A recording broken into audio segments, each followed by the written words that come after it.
ఆగండి ఆగండి ఈ వీడియో చివరి వరకు చూసి వెళ్ళండి ప్లీజ్. యేసయ్య రాకడ సమీపమైంది.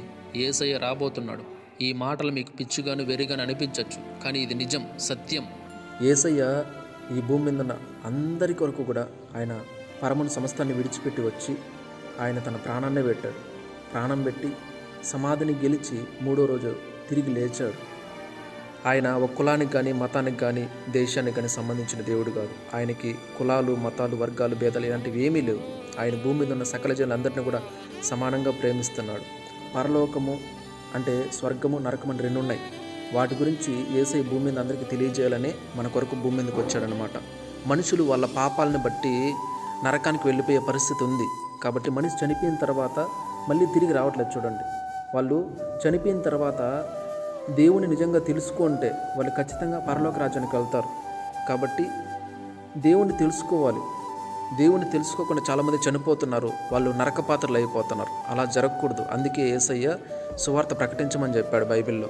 అలాగే నమ్మి బాప్తిసం పొందినవాడు రక్షించబడతాడు, నమ్మని వానికి శిక్ష విధించబడుతుందని చెప్పేసి బైబిల్లో దేవుడు వాక్యం ద్వారా చెప్పాడనమాట. కాబట్టి దేవుని గురించి సువార్త అందుతుంది కదా, దేవుని గురించి ఎవరో ఒకరు సువార్త చెప్తున్నారు కదా, మనం విని ఆలకించి నిజమా కరెక్టేనా ఈ నిజమైన దేవుడేనా అని మనం పరీక్షించి తెలుసుకొని హృదయపూర్వకంగా ఆయన నమ్మండి, విశ్వసించండి. మీరు విశ్వసించినట్లయితే ఖచ్చితంగా నరకం తప్పించుకుంటారు.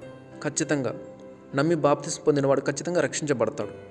నమ్మకపోతే దేవుని గురించి ఎంతమంది చెప్పినా కూడా మీరు పట్టించుకోకుండా నమ్మకుండా ఇంకేం పని పాటలేదా మీకు పోండి అని చెప్పేసి అన్నారనుకోండి, దేవుడిని పక్కన పెట్టారనుకోండి, దేవుడు నువ్వు ఈ భూమి మీద ఉన్నంత వరకు కూడా నీకు అవకాశాలు ఇస్తూనే ఉంటాడు. నీకు సువార్త వినబడుతూనే ఉంటుంది. అప్పటికి కూడా నువ్వు పట్టించుకోకుండా ఉంటే మాత్రము ఎవరేం చేయలేరు, నీకు నరకమే గత అయిపోతుంది. కాబట్టి అందుకే సమాధిని గెలిచి తిరిగి లేచిన వాళ్ళు ఇంతవరకు ఎవ్వరు లేరు. ఆయన ఒక్కడే లేచాడు.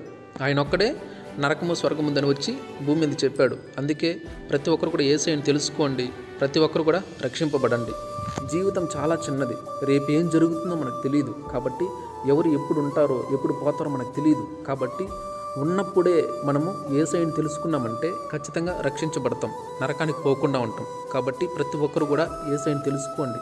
ఈ వీడియోని అందరికీ కూడా షేర్ చేయండి. మీ వాట్సాప్లో స్టేటస్లో పెట్టుకోండి, మీ యూట్యూబ్ ఛానల్స్లో, ఇన్స్టాగ్రామ్లో, ఫేస్బుక్లో అన్నిట్లో కూడా అప్లోడ్ చేసుకోండి. కాపీరైట్స్ అయితే నేను వేయను. అందరికీ సువార్త అందాలి, అందరూ సత్యం తెలుసుకోవాలి, అందరూ రక్షించబడాలి. Thank you.